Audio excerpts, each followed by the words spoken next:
बयानात भी हैं। स्वात में एक बहुत बड़ा जलसा पाकिस्तान तहरीक इंसाफ ने किया कल। लेकिन सबसे पहले अजहर मशवानी का एक ट्वीट है और अजहर मशवानी साहब के हवाले से इनके दो भाई जो हैं उनको घर से उठा लिया गया था, अब तक उनका पता नहीं चला। अजहर मशवानी ये कह रहे हैं, उनके दोनों भाई जो है वो प्रोफेसर है, वो दरस व तदरीस से उनका ताल्लुक है, वो सियासत नहीं करते। लेकिन अजहर मशवानी जो है वो पाकिस्तान तहरीक इंसाफ का सोशल मीडिया कंट्रोल करते हैं और वो पाकिस्तान के बाहर से करते हैं। पिछले साल प्रोफेसर ज़हूर मशवानी को अगवा करके शदीद तरीन गर्मियों में 5 माह तक एक 8x6 के पिंजरे में बगैर पंखे के अंडरग्राउंड सेल में रखा गया। ये अजहर मशवानी बता रहे हैं। किसी शख्स को उनसे बात करने की इजाज़त नहीं थी, जानवरों की तरह खाना दिया जाता था। 5 माह में सिर्फ 3 बार गन पॉइंट पर घर वालों से बात करवाई गई थी, वो भी धमकियां पहुंचाने के लिए। वो 10 साल से पंजाब कॉलेज में पढ़ा रहे थे, जिन्होंने पहले महीने ही नौकरी से फारिग कर दिया बाद में, और अभी तक वो वापस कहीं नौकरी शुरू नहीं कर सके और शदीद ज़हनी तनाव का शिकार थे। फिर उन्होंने बताया कि हमने उन्हें मीडिया से दूर रखा और वो एक मरतबा फिर अगवा कर लिए गए हैं। फिर दूसरे भाई के बारे में बता रहे हैं कि मजहर मशवानी, उनके बारे में वो कहते हैं 20 साल से टीचिंग के शोबे से मुंसलिक हैं और साथ में उनको भी उठा लिया गया है और उनके 2 छोटे बच्चे भी हैं। अब उनके वालिद के बारे में बता रहे हैं कि 74 साल मेरे वालिद की उम्र है और इससे पहले उनके ऊपर भी इस तरह के हालात गुजरे। वो अपने बारे में कह रहे हैं कि उनके ऊपर भी ऐसे ही हालात गुजरे और मेरे ख़ानदान के साथ ये सब कुछ क्यों हो रहा है, इसका उन्होंने शिकवा किया अजहर मशवानी ने। और साथ में ये केस अदालत में भी चल रहा है और अदालत से अब 11 तारीख तक का अदालत ने पुलिस को टाइम किया है कि जो दोनों भाई हैं अजहर मशवानी के, उनको अदालत में पेश किया जाए और उनको बाजियाब करवाया जाए। सियासत तक रखना चाहिए, ऐसी ही खलीज पैदा ना करें कि हमारी आने वाली नस्ल की तनकीद नफरत में बदल जाए। ये अजहर मशवानी की ट्वीट है। फवाद चौधरी साहब ने एक ट्वीट किया इस मामले पे। उन्होंने कहा इस्लामाबाद हाई कोर्ट ने जबरी गुमशुदगियों पर शानदार स्टैंड लिया। ये गालिबन जस्टिस मोहसिन अख्तर कियानी साहब के बारे में बात कर रहे हैं।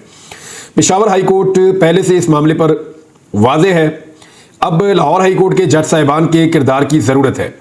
अजहर मशवानी के भाइयों के मामले पर अब तक कमज़ोरी दिखाई गई है, इससे हौसला पकड़कर लाहौर से एक और सियासी गुमशुदगी की इतलात है। चीफ जस्टिस लाहौर इन मामलात को खुद देखें। ये जी फवाद चौधरी साहब का मुतालबा है और उनकी ट्वीट है। जबरी गुमशुदगियाँ जो है वो किसी भी सूरत में जायज़ नहीं है। जो भी होना चाहिए मुल्क में वो आइन और कानून के मुताबिक होना चाहिए। आइन और कानून के दायरे से बाहर चीज़ें नहीं होनी चाहिए। अब आज हतके इज़्ज़त का जो एक कानून पास किया है पंजाब हुकूमत ने और कायम मकाम गवर्नर ने उसके ऊपर दस्तखत कर दिए हैं। इस पर सहाफ़ती तंजीमों ने हुकूमती तकरीबात, कौमी और सूबाई असम्बली के इजलासों, ना कौमी असम्बली के इजलासों की कवरेज होगी, ना सूबाई असम्बली के इजलासों की कवरेज होगी, ना जो हुकूमती तकरीबात हैं उनकी कवरेज होगी। और वफाकी और सूबाई बजट, पंजाब में इनकी हुकूमत है और वफाक में भी इनकी हुकूमत है, बल्कि पाकिस्तान पीपल्स पार्टी ने भी इसके अंदर एक तरह की रजामंदी दायर की है। उनके गवर्नर छुट्टी पे गए और फिर उन्होंने मौका दिया कि आप खुद ही बिल पास कर दें, हम इसका हिस्सा नहीं बनते। एक खबर तो ये भी है कि शायद जरदारी साहब ने यह रास्ता निकाल कर दिया है। बहरहाल मुतनाज़े हतके इज़्ज़त बिल की गवर्नर पंजाब की तरफ से मंजूरी के खिलाफ सहाफ़ती तंजीमों की जॉइंट एक्शन कमेटी का मुश्तरका इजलास हुआ है और उन्होंने फैसला भी किया कि बजट की कवरेज भी नहीं करेंगे और हुकूमती इत्तेहादी जमातों की सरगर्मियों के बाइकआउट का फैसला किया है। यानी 3 जमातें हैं बड़ी, MQM, पीपल्स पार्टी और PMLN। इस इजलास में CPNE, APNS और एमंड, PBA, PFUJ और प्रेस क्लब के अरकान ने शिरकत की। इजलास में मुख्तलिफ एहतजाजी इक़दामात पर मरलावार अमल दरामद का फैसला हुआ। इजलास के शुरका ने मुतनाज़ा काले कानून के खिलाफ मुश्तरका जदोजहद का ऐलान किया और मुतनाज़े बिल के खिलाफ मुअस्सर कानूनी चाराजोई का फैसला किया। हुकूमत का हर सतह पर बाइकआउट किया जाएगा सहाफ़ियों की जानिब से उनकी कवरेज का, और साथ ही साथ जो हुकूमती जमातें हैं उनकी जो सियासी सरगर्मियां हैं उनका भी बाइकआउट किया जाएगा। अभी नवाज शरीफ साहब के हवाले से खबर आई हुई है बड़ी इंपॉर्टेंट, अब वो मैं नहीं खबर दे सकता, सिर्फ ये बता सकता हूँ कि PTI ने उसका क्या रद्द-ए-अमल दिया। नवाज शरीफ साहब की खबर या हुकूमत की खबर, क्योंकि बाइकआउट है तो हम उसका हिस्सा नहीं बनेंगे और वो खबरें अब नहीं देंगे जब तक के सहाफ़ती तंजीमों की जानिब से इस मामले पे कोई फैसला नहीं कर लिया जाता। साथ ही साथ उन्होंने ये कहा कि वकला तंजीमों को, बार कौंसल्स को, इंसानी हकूक़ की तंजीमों को और आलमी सतह के ऊपर अक़वाम मुत्तहिदा को, दीगर आलमी इंसानी हकूक़ की जो तंजीमें हैं उन सबको इसके बारे में ना सिर्फ आगाह किया जाएगा, उनसे रब्ता किया जाएगा, बल्कि मुख्तलिफ सरकारी दफातर के सामने एहतजाज भी किया जाएगा।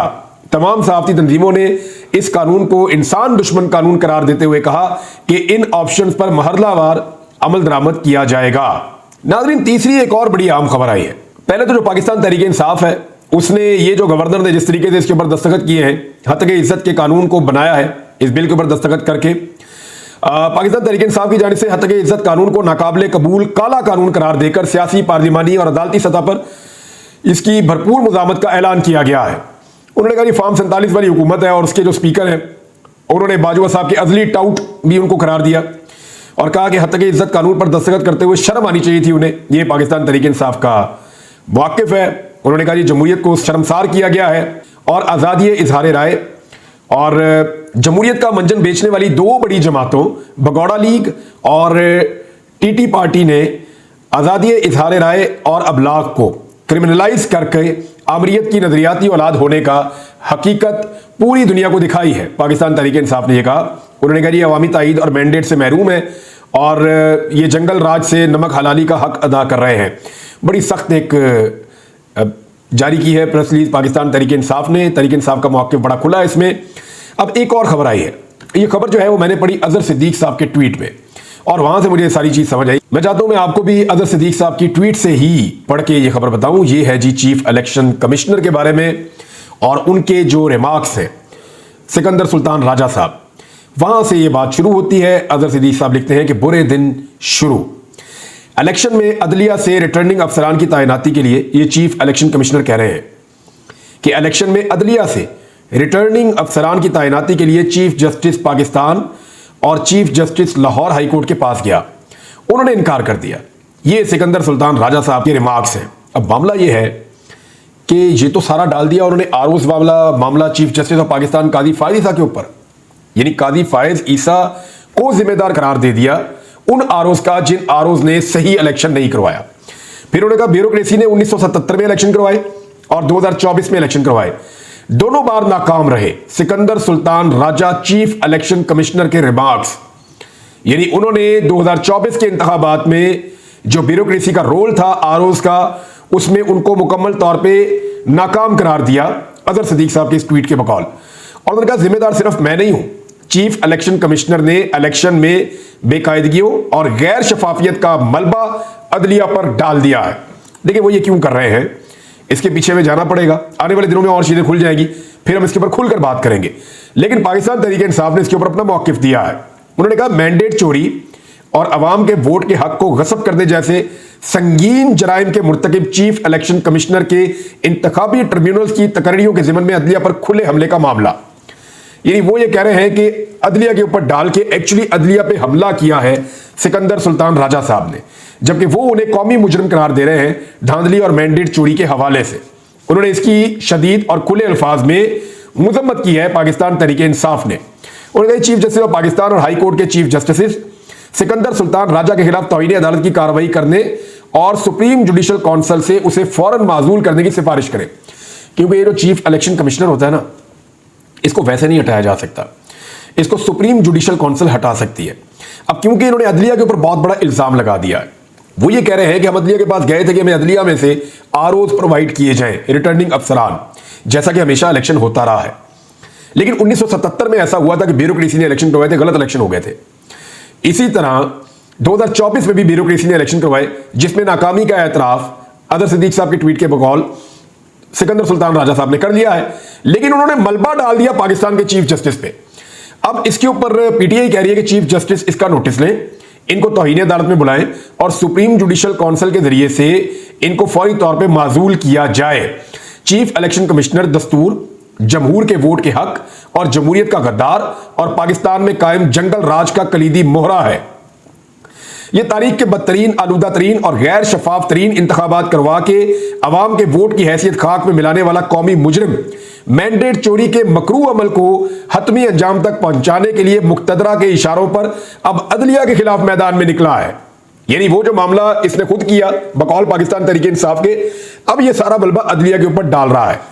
इलेक्शन कमीशन में बैठे इस शख्स ने बार बार आइन को पामाल करवाया और 3 माह से जायद की ताखीर से करवाए जाने वाले इंतखाबात को भी गलाजत ज़दा और मुतनाज़ तरीन इलेक्शन बना दिया। उन्होंने झूठा और बेईमान भी करार दिया चीफ इलेक्शन कमिश्नर को। ये पाकिस्तान तहरीक इंसाफ का मौक़िफ़ है, बहुत ही सख्त मौक़िफ़ है। आपको आइडिया हो जाएगा, इससे भी बहुत ज़्यादा सख्त उन्होंने अल्फाज इस्तेमाल किए हैं।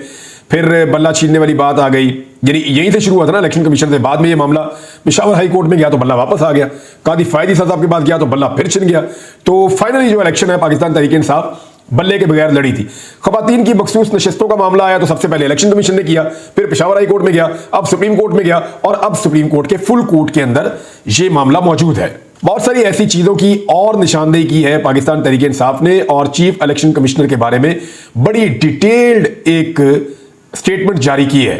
इमरान खान साहब की जानिब से एक बयान है या उनका एक पैगाम है जो बैरिस्टर गोहर ने जारी किया है, जो इस वक्त चेयरमैन है पाकिस्तान तहरीक इंसाफ के। उन्होंने कहा कि इमरान खान अपने नजरिए पर कायम है। बानी पीटीआई कहते हैं कि मुल्क में आइन और कानून की बहाली हो।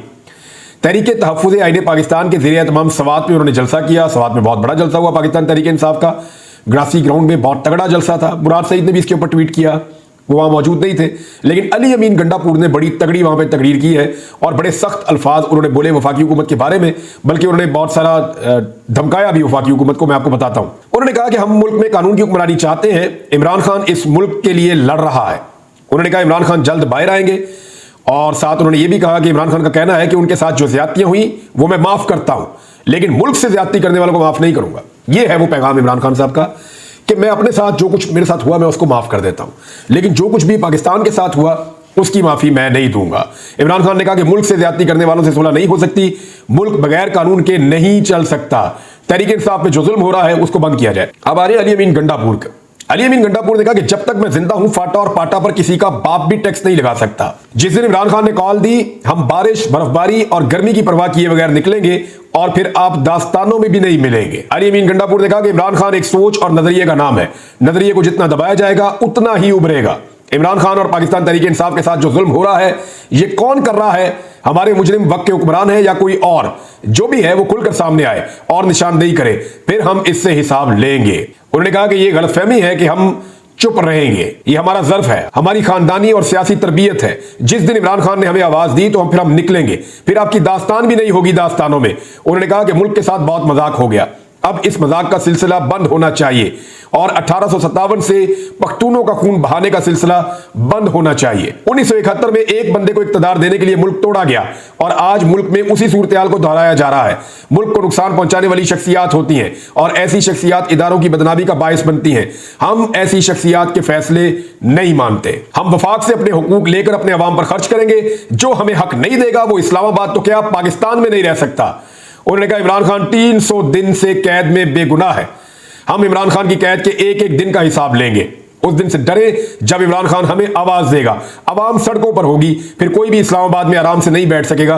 कश्मीरी निकले तो 3 दिन में हवा निकल गई और अगर पख्तून निकले तो पता नहीं क्या होगा। अली अमीन गंडापुर साहब ने अपने सूबे के बारे में बहुत सारी बातें की और बहुत सारी खुलकर इमरान खान साहब के बारे में भी उन्होंने बात की और वो ये कह रहे हैं कि इमरान खान साहब की कॉल का इंतजार किया जाए। जबकि अलीमा खान साहबा ने रात को सोशल मीडिया के ऊपर एक कॉन्फ्रेंस टाइप हो रही थी पाकिस्तान तहरीक इंसाफ के लोगों की, उन्होंने कहा जी इमरान खान की कॉल का इंतजार नहीं करना चाहिए। हमारी फैमिली, उन्होंने फैसला किया है कि वो जाकर धरना देकर बैठ जाएगी अडियाला जेल के बाहर और वो एहतजाज करेंगे। अब इसमें जो है वो पाकिस्तान तहरीक इंसाफ के अंदर भी ये राय बहुत तेजी से मकबूल हुई है। अलीमा खान साहिबा का ये बयान सोशल मीडिया पे हर तरफ गर्दिश कर रहा है कि इमरान खान की कॉल का इंतजार किए बगैर निकले और एहतजाज करें और धरना दें, जेल के बाहर इमरान खान को बाहर निकालने का बंदोबस्त किया जाए। अब ये अलीमा खान साहबा का एक स्टेटमेंट है, जबकि अली अमीन गंडापुर साहब कह रहे हैं कि एक कॉल इमरान खान साहब की जानिब से आए और उसके बाद फिर हम सब निकले। इमरान खान साहब ने एक और स्टेटमेंट दिया और ये स्टेटमेंट बाबर एवान साहब की वसातत से बाहर आया। इमरान खान ने कहा इलेक्शन चोरी हुआ, डाकू असले के जोर पर घर का सामान लूटे और फिर कहे कि आओ मुज़ाकरात करते हैं। मैंडेट लूटने वाले डाकुओं से कैसे मुज़ाकरात हो सकते हैं। नाज़रीन कुछ और खबरें भी हैं। 9 मई के ऊपर एक करारदाद पेश की गई पंजाब असेंबली में। जब भी कोई इनसे पूछे कि आपकी कारकर्दगी क्या है तो ये 9 मई को बीच में ले आते हैं। भाई 9 मई एक ऐसा इशू है जिसपे कानून के मुताबिक कार्रवाई होनी चाहिए और इंसाफ होना चाहिए, लेकिन 9 मई की आड़ में वफाकी और सूबाई हुकूमतों को यह हक नहीं पहुंचता कि वो इसके पीछे जाकर छुप जाए जब भी उनसे उनकी कारकर्दगी के बारे में सवाल किया जाए। कारकर्दगी जीरो है, जब सवाल करें तो 9 मई के पीछे जाकर छुप जाते हैं। मैं आपको बताऊंगा कि कब कब क्या क्या इन्होंने किया। लेकिन एक और बहुत बड़ी खबर है, इसके ऊपर भी हम काम कर रहे हैं और मैं कुछ एक्सपर्ट से भी बात करूंगा कि जो फायरवॉल लगाया जा रहा है पाकिस्तान में, ये एक्चुअली क्या है, ये किस तरह काम करेगा और ये कितना कंट्रोल